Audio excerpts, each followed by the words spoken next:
All right. Well, thank you, guys. I apologize in advance for that picture being skewed, but didn't have enough time to kind of get it up and get it squared up. Um, Let me put it to you like this. I've been doing this for a long time, and here's what I found.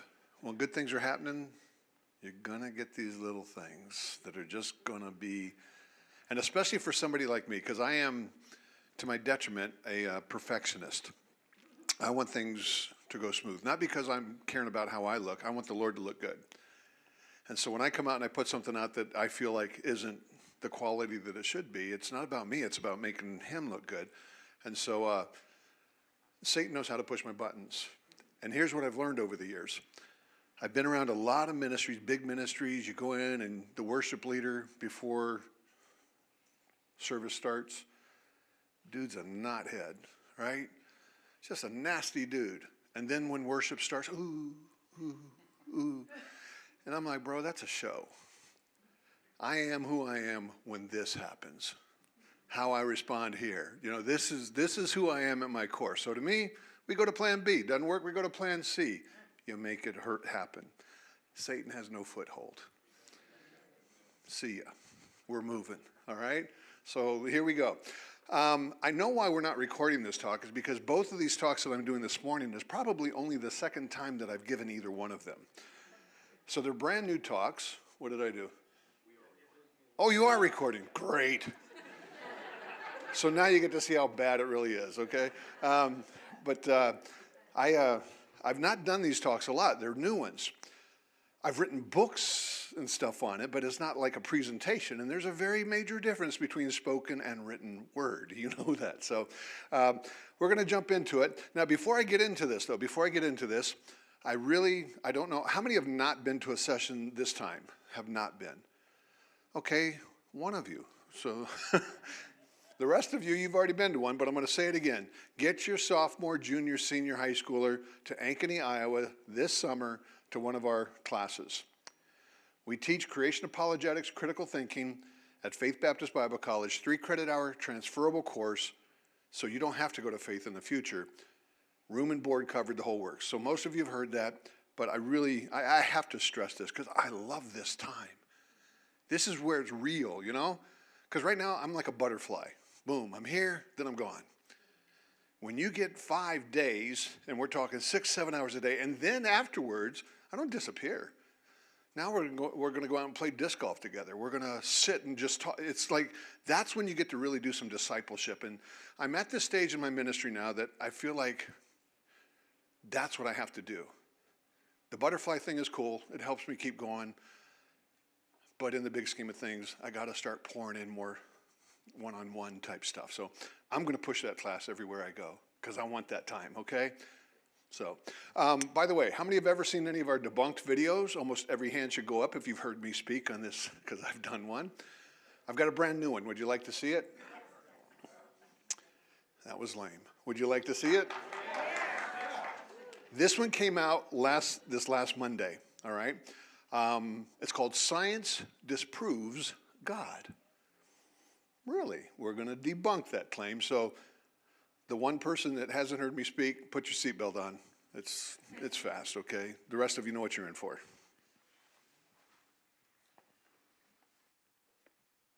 Whoops.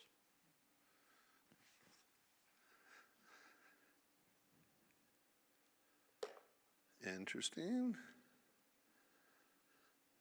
And see, I'm telling you, you got no foothold here. Do what you want to do. You're not going to get me mad. Here we go.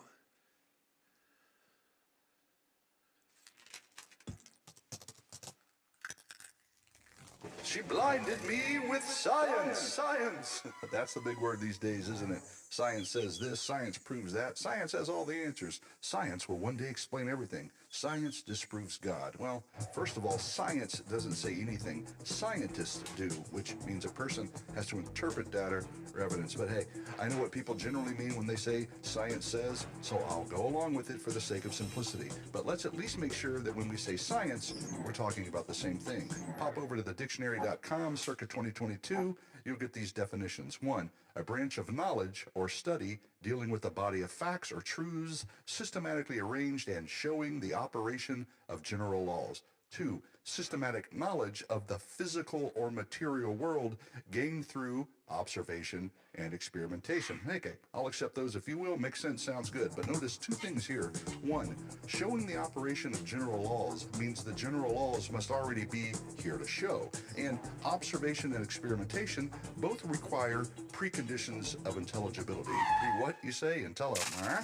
Just another way of saying that there are certain things that must already be in place, that must exist, and certain assumptions we make in order for us to do science at all. For instance, and bear with me here, science requires 1, a human being with a properly functioning brain and basically reliable senses, right? I mean, that's pretty important, but why do we suppose that our eyes, noses, and other senses reliably report stuff about the universe? Without this assumption, science would be impossible. Likewise, without our memories being basically reliable, we can't do science. 2, science requires the laws of nature to be orderly and consistent, right? If the laws of nature aren't consistent, like let's say the properties of gravity change every 3 seconds or something, you can't accurately test or repeat anything. Thus, there's no meaningful observation or experimentation. Thus, thou canst do science. 3, science requires laws of logic. Without them, you can't analyze ideas, reason properly, or determine what data or evidence means. Without them, simply put, you can't do science. 4, science requires objective morality.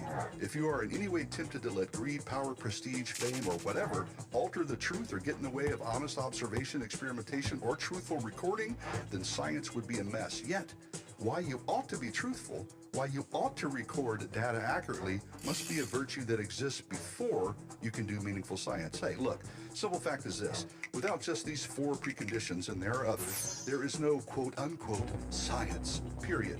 But here's the big cue for you. What worldview best explains these preconditions? Because in the end, a correct worldview must be logically consistent and be able to explain these preconditions.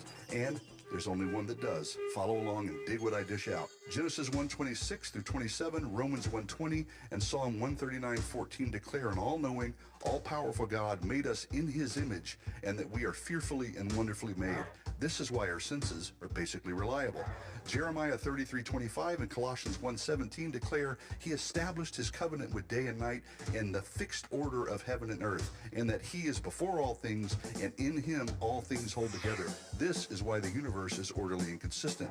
Isaiah 1:18 and Proverbs 22:17 call for us to reason together and to apply your mind to my knowledge. And 2 Timothy 2:13 adds, if we are faithless, he remains faithful, for he cannot deny himself. This is where the laws of logic emanate, from the mind of a rational God.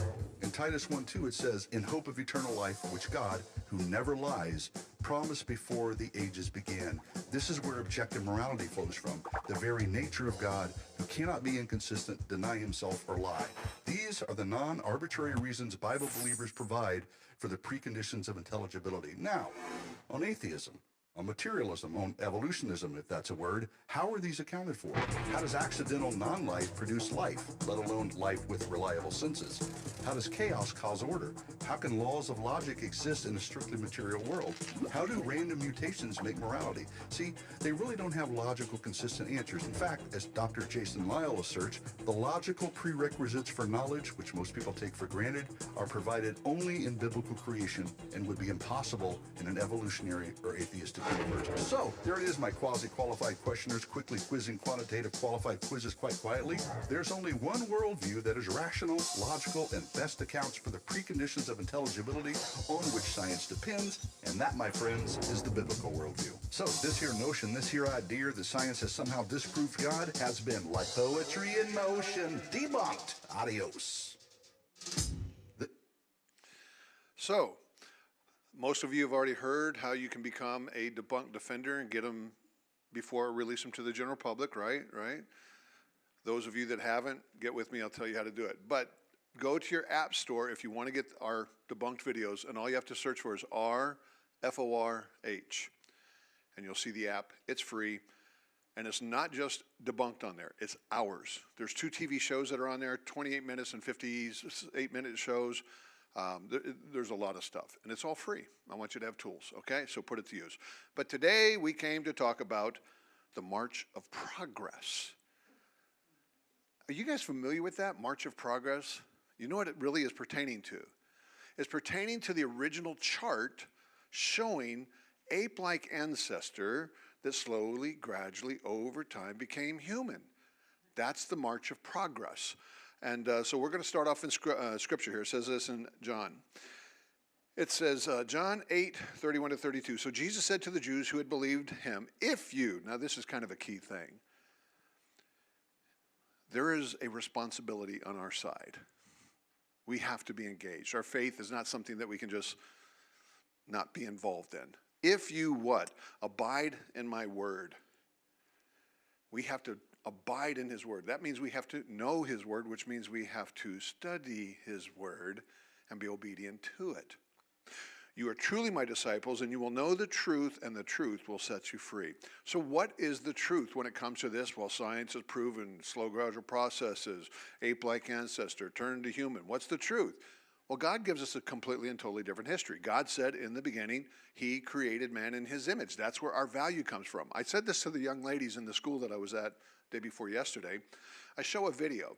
It's a Dove commercial. It's a real commercial. Lady comes in, sits down. And they're recording this, and then it's a time lapse. And they start working the makeup. They start doing the hair. Then they take the photographs, and they take the photographs, and they put it on the computer. Then they start doing the Photoshop and extending this and taking this and cleaning this. And then you see the billboard. We have a generation that has been marketed after since birth. This generation we have now has been marketed after since birth. Their whole concept of what's right, wrong, real, they have been marketed since birth.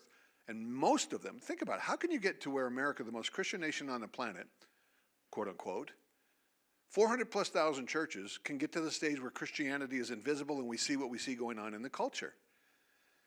Because we've dropped the ball, guys. And this younger generation, their sense of value, how can suicide be the #2 killer of our teenage young ladies? We're the most quote unquote Christian nation on the planet. I mean, come on. I just got done having some egg pie, bro. I'm telling you. And the little hot dog things. We got more of anything and everything that you could ever want. And suicide is the #2 killer of our teenagers because they've been duped. They think their value now is based on how well they look compared to a billboard. That's why we spend $1 billion, that's a B, billion, dollars a year in plastic surgery in America, the most Christian quote unquote nation on the planet. Sucking something out, stuffing something in to look like what doesn't even exist. We want to look like the billboard. The billboard's not real. This is real. God created you in his image, and I don't care what you look like. I don't care how talented you are not or are. You are gifted. You are loved. You're unique and created in his image, and that's where our value comes from. But if we let an external source tell us where our value comes from, it can be taken away. Our value can be taken away. Hello, that's what I see going on in our culture. But if God created me in his image and God loved me enough to die for me while I was spitting on him, nothing can take that away. There is nothing that can take that value away. But there's an attempt to, and it's in that messaging of given enough time, right circumstances, evolutionary ancestors turned into us. Where did that image come from? The March of Progress image, where did it come from? This book. What's very interesting to me, Life Nature Library, my parents bought this series for me when I was a young person. I had the entire series. I no longer have the entire series.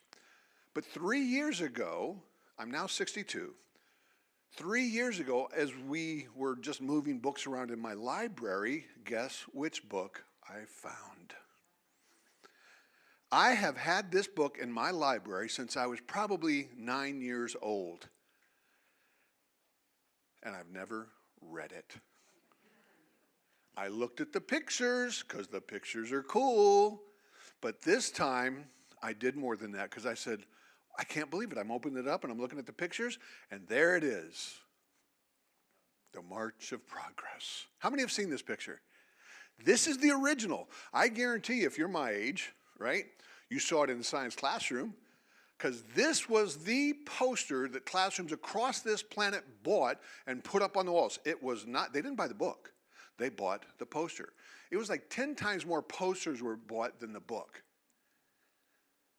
I never read it. Today we're going to read it. I'm not going to use any Christian stuff. I don't need to. I think you teach a generation how to critically evaluate what they're being given and dig beyond the veneer, man. Don't just follow for that surface stuff. Dig. Go and find what they got. So let's take this. We're going to break down a few of these. Maybe not all, but a few of them as a minimum. Because once I start seeing you go to sleep on me, I'll have to punt and go another direction, okay? But here we go. Pliopithecus. My goodness, Carl, what are you going to do? That's an evolutionary ancestor. Look at that. Let's read what they write right directly underneath the image. I'd never done it until 3 years ago. On the basis of its teeth and skull, it is now classed as an ancestor of the gibbon line. I need some help here. I need some critical thinkers here. I need some application time. From that statement alone, what are the implications? They don't have the whole thing. True. That's a very key piece. What else? What else? What else? By the way. Did they make up the name gibbon line? Oh, it's what? Did they make it up? It's, by the way, since you did good, you get to pick a sticker. All right? Good job, Brad. All right. Now, ma'am, you said something very key. You're going to get a sticker, too, once she's done picking. We'll pass it up here. But what was it that you said? What is the gibbon line? What is the gibbon line? That is a very key question and a very good question. If it's in the gibbon line, is it in the human lineage line? Hello? Anybody? Pass them up this way. Thank you. Ma'am, there you go. You get to choose a sticker. What are they telling us in their text underneath their picture of a supposed ancestor that's in the human lineage, the march of progress? It's not in the human lineage. That's their stuff, right? So, wow, Pliopithecus, so much for that one. How about the next one? Proconsul.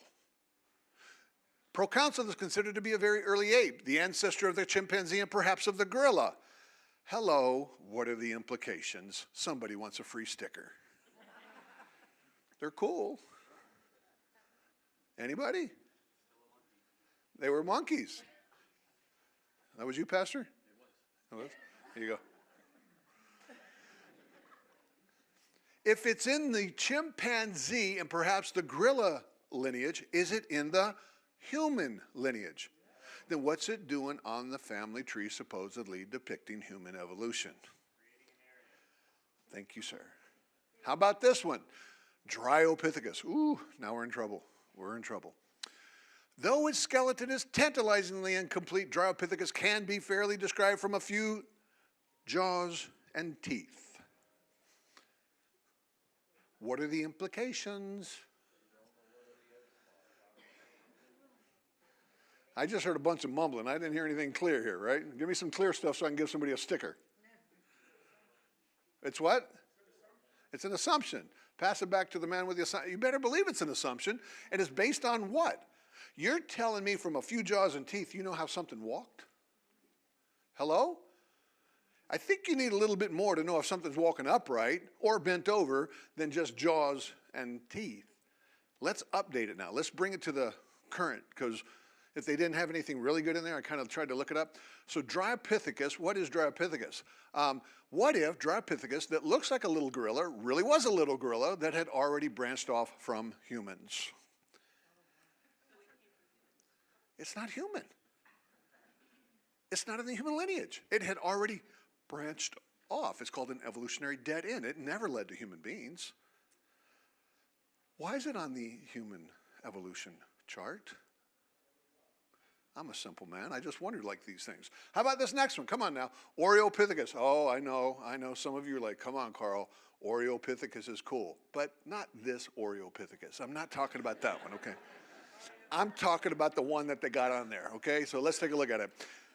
Oreopithecus, a likely side branch on man's family tree. Hello, hello. Implications. Where's my stickers? Pass it to that. Sir.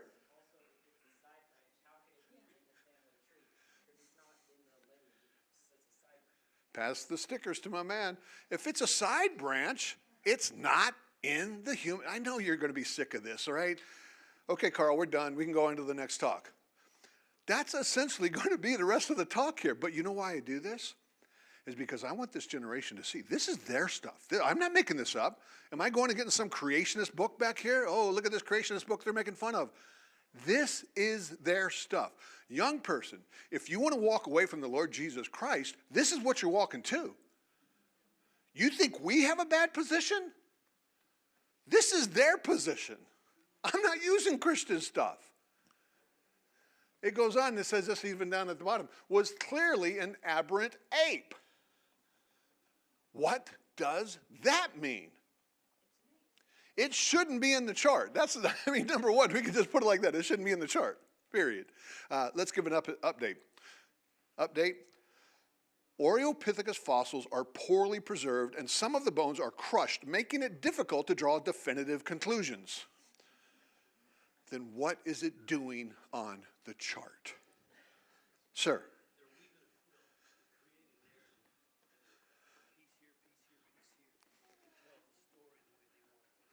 Could you hear what he said? Here, let me give you the mic. Repeat it again. I'm gonna go find the stickers and get you a sticker. Can't say that twice in a row. So they are they're creating a narrative. They're weaving a quilt. They're taking a piece here and a piece there and trying to create something that's not real. That's essentially what it is. We have a belief that human evolution is a fact. So therefore, whatever I find in the world around me, I'm going to take and make it fit. This is not an evidence problem. This is an interpretation of evidence problem, right? Oh, by the way, may I step on some toes? Christian, many times we do the same things. Be very careful. I can't tell you the number of memes that I've gotten of giant bones found here proves the Bible, and they're photoshopped. Guys, quit biting on all that stupid stuff. I mean, we do the same thing. We'll take stuff and we really want it so bad that we'll see it even if it's not there. Be careful is all I'm saying to you. 3 sources, minimum, before I use anything. 3 sources. Read the fine print and go find out what's going on. Next one. Ramapithecus. Ooh, here's a good one. Ramapithecus is now thought by some experts to be the oldest of man's ancestors in a direct line. Uh-oh. We got one. We got a keeper.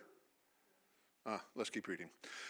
This hominid status is predicated, upon a few teeth, some fragments of jaw, and a palate, unmistakable human in shape. Ma'am. Let me give you the mic because I want people to hear what you're saying. No, you can do it. You're good. We're friends here. We're friends. Wasn't the Ramapithecus, was that the one who they found boar teeth and then filed them? No, which one was that? Yeah, that's a Pithecanthropus. That's a different one. Okay, never mind. I don't deserve a sticker. Don't give me a sticker. Yeah. No. Nothing wrong. Sir, pass her the sticker. She jumped in. That's good. Look, fragments of a jaw and a palate, unmistakable human in shape. Can I go out on a limb here? Maybe it was a human. They found a human palate. Maybe it was a human. Sir. Hold up. This is good. They got to hear you. During the flood, there were a lot of animals being killed, mixed around in the sediment and water going around on all the earth. So you might think it's possible that some monkey bones and some human bones got mixed up in the same place. Scientists dug them up. Maybe they were within 6 feet of each other, so they assumed they were from the same skeleton. That is an explanation. He's already got a sticker. I can't give him 2. Well, get another sticker. Pass him, give him another sticker. That's good. If God's word is true, and God judged sin by a global flood, what would I expect to find?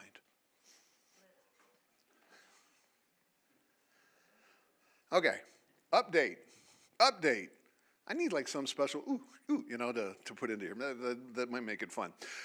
Ramapithecus was thought to be a distinct genus that was the first direct ancestor of modern humans, Homo sapiens, before it became regarded as that of the orangutan ancestor Australopithecus. What does that mean? We got to pass those stickers back over to my man. Where are they? What's that mean? Did you get them already? Oh, you got them already. So what's that mean? What's that mean? They were wrong. Anybody else? Anybody got something? If it is the ancestor of the orangutan ancestor Australopithecus, is it in the human lineage? Then why is it in the chart? Ma'am, at the back. I got to run. Hang on. We need people to hear what you're saying. All right. We might ought to get a second. I need a young man to run. We got a second mic we can run with? Thank you. I hope you guys understand my accent first. You're fine. My wife's Japanese. Oh, okay. Then we spoke two languages. I was in Hot Springs, South Dakota, and the kind of museum, they found all those mammoths all together, and there is a plaque says that they die because they fall in a pit and they drown. Right. Which is very much like actually they die in that way, drown it, right. But not because they fall in a pit, but because the flood. Right. But people don't see that, don't connect it. Right. That's it. Yeah, there you go. Pick a sticker and pass them back my direction. We got another one? Can I get a young man volunteer? You're going to run? All right. That's good. He's young. All right. Yes. I mean, what are fossils in the first place? Things that were covered up by water very quickly to get the fossilization process. Let's go to the next one. Oh, now we're in trouble. I'm sorry, but now it's going to get real, okay?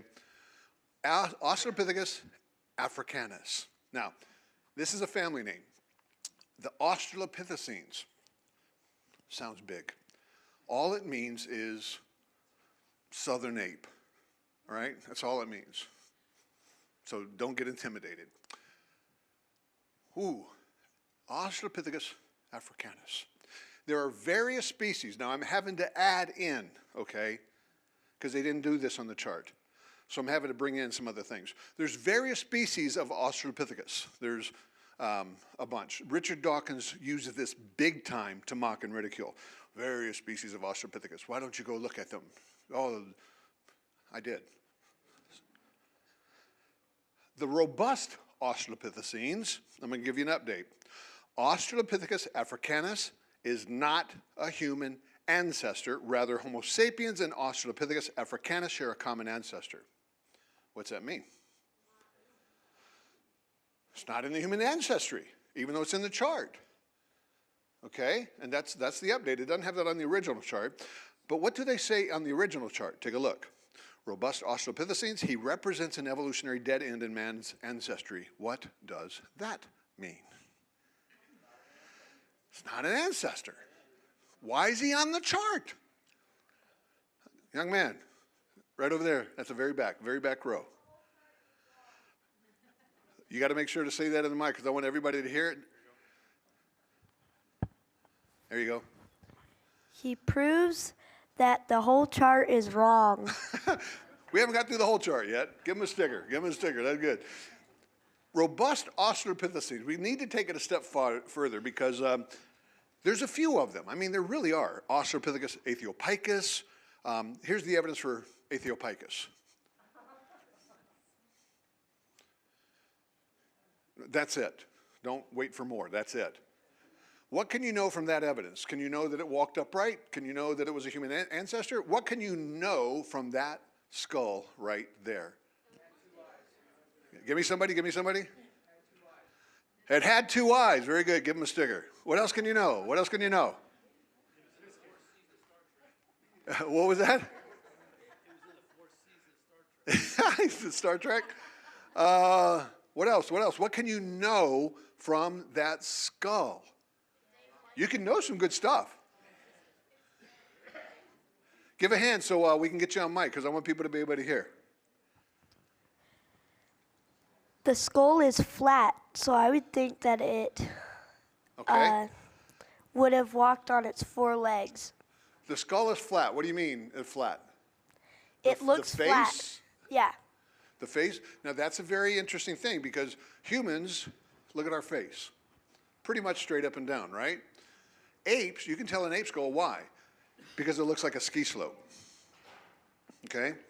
And it is flat. Another thing you can tell is they don't have a nose bone. Apes can't wear glasses. We can wear glasses. We have a nose bone. Very handy. Right? Very different.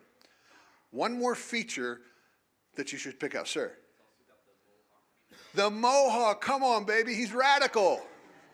Give him a sticker. What is that mohawk for? It's very important. And it's one of the easiest ways to tell the difference between an ape and a human. If they have that, there's a reason for it. All right? Listen, I'm gonna beat you back here. All right? What's the reason for it? I'll come around behind you. Don't they use that so they can like smash things with their skull? Oh, pachycephalosaur, right? They ram each other with their heads. No. Nice try. That's the muscle attachment for their jaws. That's why their jaws are so strong, because they have these massive muscles that attach to that sagittal crest. Gives them really a lot of power to bite things, all right? But that's it. And now you got this from that. Update. All of the Australopithecus that they list in here are no longer called Australopithecus. They're now called Paranthropus. Who cares, Carl? You should care. Because from the name alone, you can know what it is. What does Paranthropus mean? Let me take you to the Smithsonian. Paranthropus robustus. It's the same thing. Paranthropus, here we go. Para means beside or near, anthropus, man. If it's beside or near men, what does that mean? Thank you very much. He needs a sticker, man. He needs it. He's answered like 2 or 3 of them so far. Let me show you the chart. Remember when we celebrated Charles Darwin's 150th anniversary of the publication of Origin of Species and the 100th anniversary of his birth and all that, right? A few years back. They made a chart depicting the latest and greatest and most up-to-date chart for human evolution. Here it is. You start here, and guess what? You get apes, you get humans. These are all Paranthropus. Robustus, remember we've been talking about him. Boise, Ethiopicus. Look at them. Every one of those former Australopithecines are now in the middle of nowhere. They're all ape, every one of them. This is the human lineage. This is the common ancestor between apes and humans. Anybody see a problem?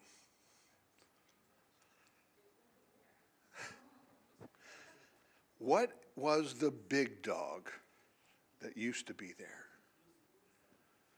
Lucy. Let's spend a little bit of time on Lucy. Just a little bit, okay?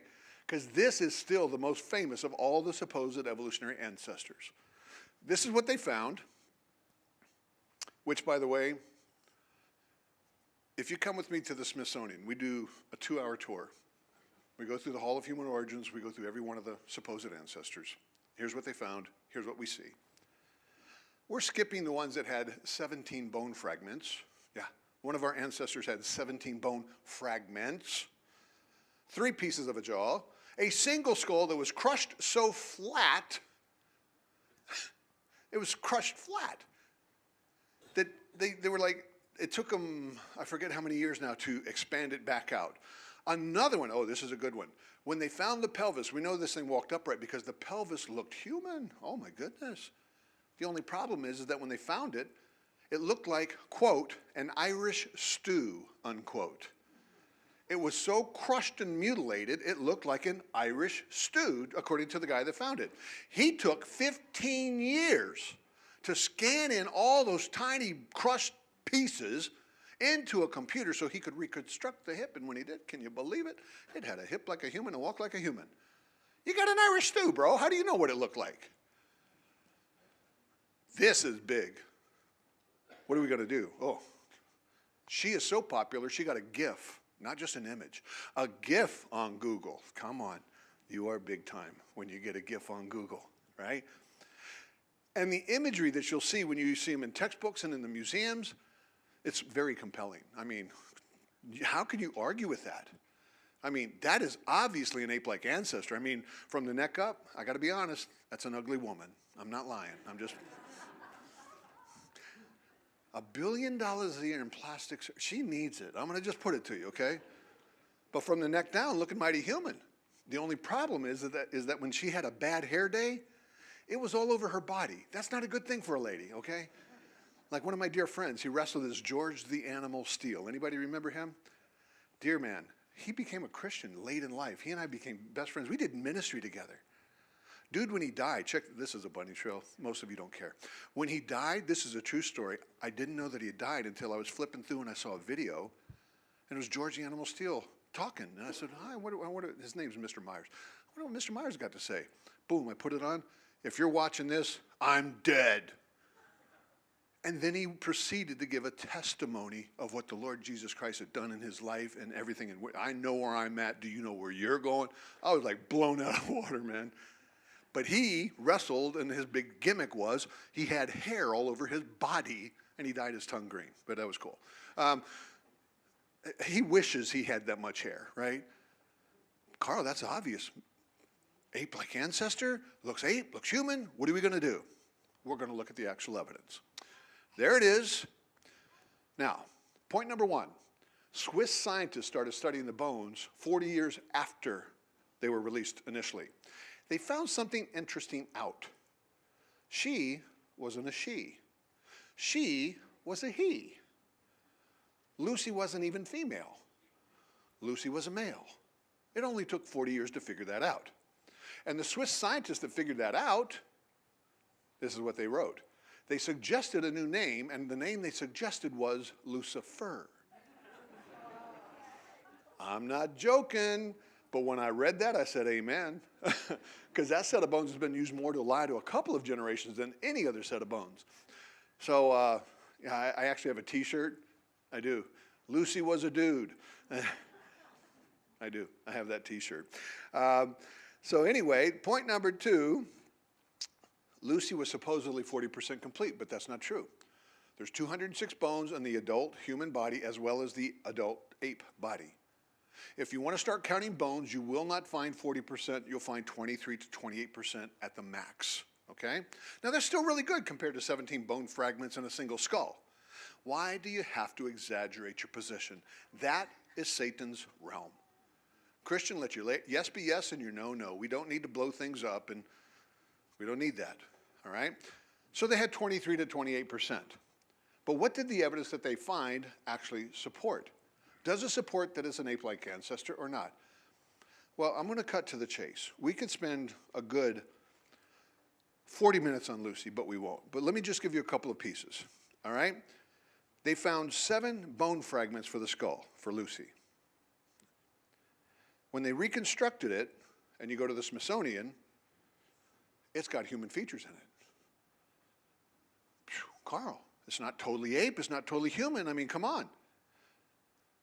Critical thinkers, it's time to win a sticker. What is the problem with the reconstruction on both sides? Critically evaluate the evidence. Mr. Tom. It was reconstructed by somebody with a bias. Absolutely true. He's already got a sticker. No more stickers for him. All right, over here, they're putting pieces. Okay, he definitely needs a sticker. And let him have the mic on that one again, because people need to hear that, because that's a very, very good point. What is it now?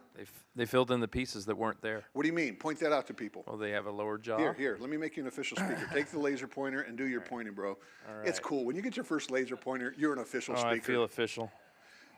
Where's the point on this? The little button, yeah. All right. There you go. So they filled in the lower jaw. Okay. And I believe I don't believe the whole skull was there on the original picture. How can you tell? It just looks like this is the original piece back here. Yep. And all this is plaster. Money. Money. Yep. You definitely get a sticker. They just filled this in. They didn't find that on Lucy. The one that they did find that were related to Lucy, the guy who made the reconstruction, I'm going to play that for you. Take a listen to what the guy who put the reconstruction together said about the family Australopithecus afarensis, okay? As we assemble larger pieces from smaller pieces, joining them together, we begin to get a fairly impressive picture of a species that has a very ape-like face with big protruding brow ridges, very ape-like. Hello? But then you go to the museum and you see this. Look, I spoke in California, Calvary Chapel, Costa Mesa, men's conference, father-son conference, I should say. Up in the mountains, really cool place. I got a neat place up there. And so I'm speaking at the father-son conference, and in walks Rafael dos Anjos. Any MMA fans in here? Anybody? Anybody? I love MMA, sorry. I love it. He's an MMA fighter. Dude comes in, he's got crazy eyebrow ridges. MMA fighters, football players, a lot of them have that because, guys, a couple things. When we bang that area, it tends to build up. And number two, the longer we live, the bigger our eyebrow ridges grow.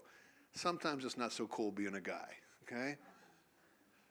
His eyebrow ridges made hers look sick. Dude just told me that this family, this species had big protruding eyebrow ridges, but I don't see it on there. Why? Because when they filled this in, they didn't put them there. Why? Listen to the man that Mr. Tom made a very accurate statement. I wanted to get a human soul into this ape-like face to indicate something about where he was headed. You know he's headed somewhere? From a skull. To get a banana, that's about the only thing you know he's headed. That's it. Guys, can I hear y'all grunt? No, it's got to be in unison. You ready? Grunt. Oh, good. This is good. This is going to be good. Because I'm going to be pointing up here, so I can't do the hand waving thing. And so here's the rules. You must grunt once, and you can only grunt once. No double grunts allowed, okay?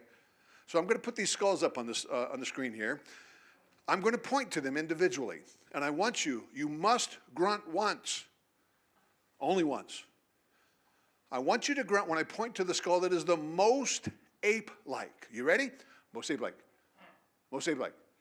Most ape-like. That was a double grunt. I heard that double grunt from a block away, brother. Most ape-like. Most ape-like. Most ape-like. Most ape-like. Most ape-like.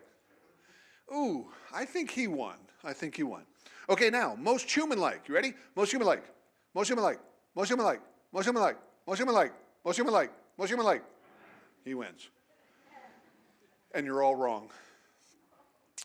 Every one of those is Australopithecus afarensis. Yeah. I said most human-like. And none of them are. They're all Australopithecus afarensis. Every one of them. How can you have this many different variations? Oh, by the way, there's about 10 others that I've got. Because if all you have are 7 pieces, what you fill in around it is going to be dependent on your bias, your worldview. Let me show you something. This one blew me away. Non-Christian source. Chimp, human, Lucy. Oh my. She is halfway in between. She's the perfect. She's it. What am I going to do? Okay, time for the sticker. What observation can you make from the evidence? Got one right next to you. It looks far more like the ape skull than the human skull. Like, it looks far more like what? The ape skull than the human skull. This looks more, okay, good observation. Sir, Tom? What's that? 30% of it is fabricated. Do you notice the black section? These guys, come on, man, you're missing out on your stickers. They've already got it, ma'am. The black section that the section that they've imposed doesn't even connect the two of the real sections. So how do they know where they were in place to each other? Very good observation. Another, yes, sir?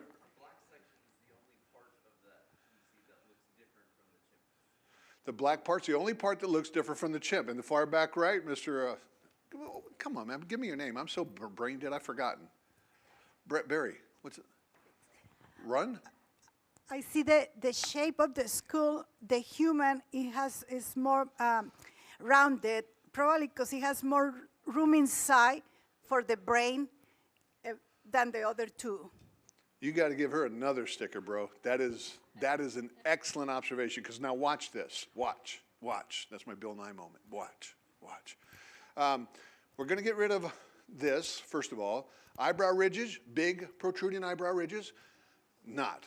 But that's because they didn't make it that way. Doesn't mean that that's not the way that it was.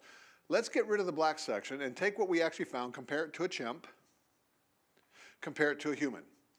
Yeah, sure looks like us. Now, watch this.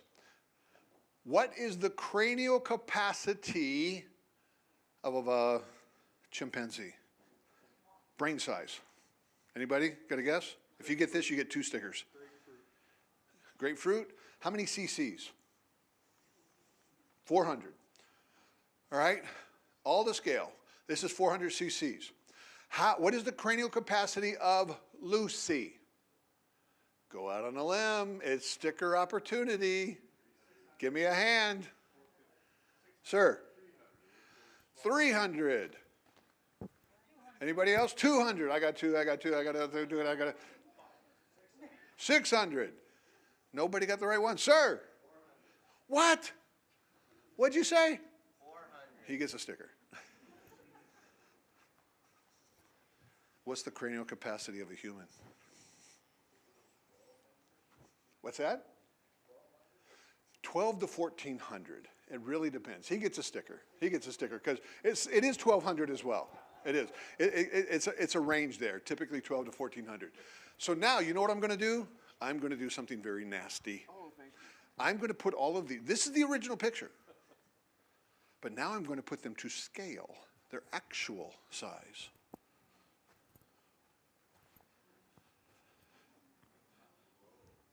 Yeah, she really looks like us now. And let's take a look at the skull from behind.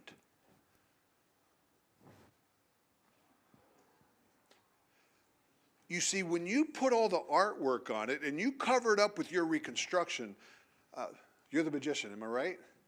No? You're not the magic guy? I had a magic guy. Yeah, that's what I thought. Brother, this is magic at its best, right here. This is magic at its best. Guys, we got to understand. When you go to St. Louis Zoo, they don't have it anymore, but when you used to go to St. Louis Zoo and you saw this, you were being lied to. I mean, they show her with a human hand thinking about what's for dinner. It's a wonderful pose that might make it on a home living magazine, but it's not true. And this one, I love this one here. Is that, look at the look on that lady's face. Is she proud? Is she proud? That's a proud woman right there. And you know why she is? Because look at the pecs on her man. I am just telling you right now. If I had pecs like that, I would demand that my wife look at me like that all day. Right? And you didn't know this. Ooh, Australopithecus afarensis, they were a very worshipful species. Oh yes, oh yes. Look at the whole hand waving thing. Ooh, ooh, ooh. And look at the look on the child's face. They were just like kids today. I don't want to go to Sunday school. I don't want to go to Sunday school. Future Fortune 500 CEO. This is look at that. That's hello? What was the evidence? 7 pieces of a skull. And from that, you got future Fortune 500 CEOs. When you go to the Smithsonian, young person, if you're going to walk away from the Lord Jesus Christ, that's what they got. But when you go to the museum, oh my goodness, Carl, what are you going to do? They got a lot of evidence proving that we came from an ape-like ancestor. No, they don't. They got a lot of reconstructions. And by the way, I'm going to step out on a limb here and possibly get in trouble with some of you, but that's okay. If I'm wrong, point it out to me. But if I'm right, if it steps on your toes, deal with it. Evolution is a racist philosophy. I didn't say evolutionists were necessarily racist. Evolution is a racist philosophy because it teaches the further back you go, the darker you are. You don't start getting smarter till you get more modern. Ape-like ancestor in Africa ate fish, spurred brain development, and some of those black folks got smarter. So the smart black folk moved north where it's cold so that they could turn white over time. You think I'm joking? I can show you the videos. That's exactly what is taught. First of all, smart people leave the beach and move north where it's cold. Wrong. Ain't happening. I'm living on the beach, dummies moving north. Oh, you can't believe it up north? They got everything. You need to go. I'll stay here and take care of this poor old beach for you, right? Number 2, eating fish makes you smart. Then I should be dumber than a brick, because I'm just going to tell you.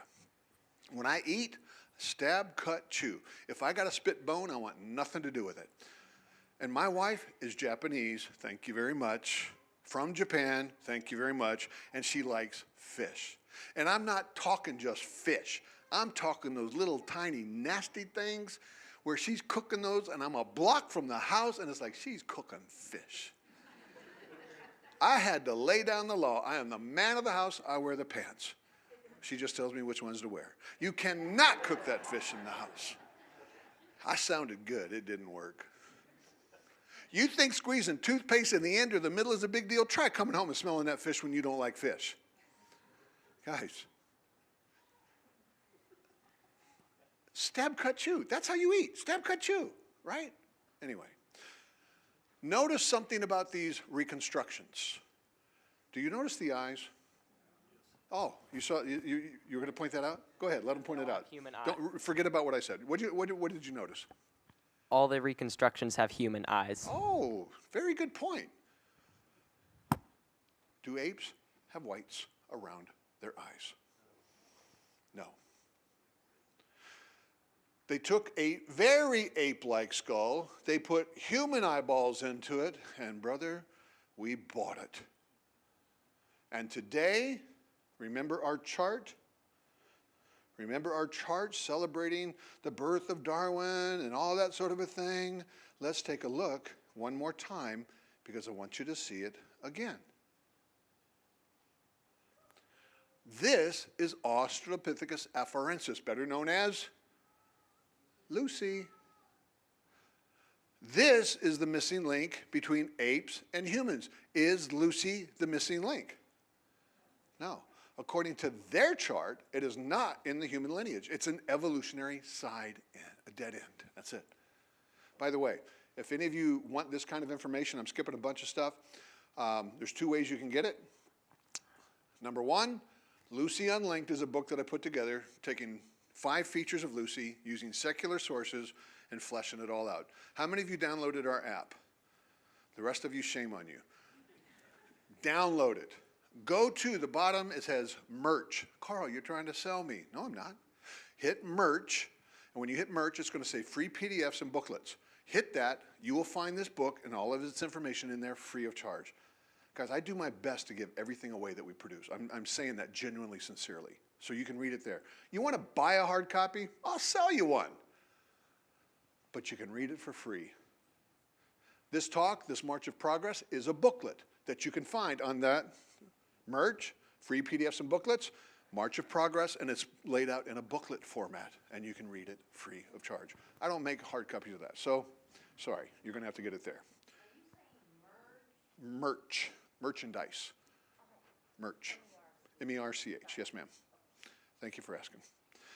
All right, so let's wrap this up because you guys got to go get some, man, that's some good stuff back there. That's some good stuff. We're skipping Neanderthal. Well, let me give you one thing. I got to give you a little bit on Neanderthal. Let's take a secular quote here. Ape to Man, History Channel. Take a listen to what they say about Neanderthal.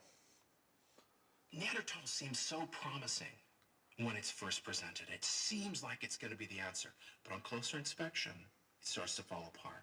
Most importantly, the key fossils just seem to be too much like humans.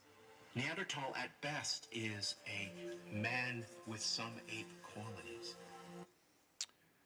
Neander Valley, where they found the first bones, when they first found them, they made this picture. I'm going to tell you right now, that's a scary dude. I would not want to run into him on a dark night, right? And by the way, they found bones. How do they know how hairy something is from just bones? And in addition, look at the toenails. Bro could kill you with his toenails. You know how big somebody's toenails are from his bones? That's pretty good. Later on, they found more bones, and then they depicted it like this. He's walking upright. He's having to wear skins, lost all the hair. How'd they figure that out? They did. Today, you walk into the Neanderthal Museum in Neander Valley in Germany. This is Neanderthal man. That is a Southern Baptist preacher walking down the street. I'm just telling you. Couldn't pick him out of a lineup if you go down to the Southern Baptist Convention, okay? Do you know what I find interesting? I've been doing this for a long time, and when I first started, I had the blessing and the privilege to travel with a man named Dwayne Gish. One of his books is back there. Creation Scientists Answer Their Skeptics. Very good book. I was involved in the ministry when that book came out. That looks just like Dwayne Gish. I am not lying to you. I find it interesting that a missing link has evolved into a creationist. Let me wrap it up, because this is the part that you don't get unless you have the book. The text. What does the text say? Although proto-apes and apes were quadrupedal, what's that mean? Walked on all fours. All are shown here standing for purposes of comparison. So what does that mean? The ones that are showing walking upright didn't walk upright. The pictures are a complete and total fabrication. It's a lie. And then down here at the bottom, that's where it says. But then up top here, when you read up top, oh yeah, all of those. Those are all the proto-apes. They're all gone. None of them in the human lineage. And then we go over here and we read up top here, and this is what it says. It is a revealing story, not only for the creatures it shows, but also because it graphically illustrates how much can be learned from how little. Many of the figures shown here have been built up from far few fragments, a jaw, some teeth perhaps, as indicated by the white highlights, and thus are products of educated guessing. Guys, when you go through and use nothing but secular sources, the original chart that is now global, not a one of those is in the human lineage, and every one of those are human. Neanderthal, human. Cro-Magnon, human. And we're losing kids in droves because they think that we don't have any answers. I think we need to teach them to think different.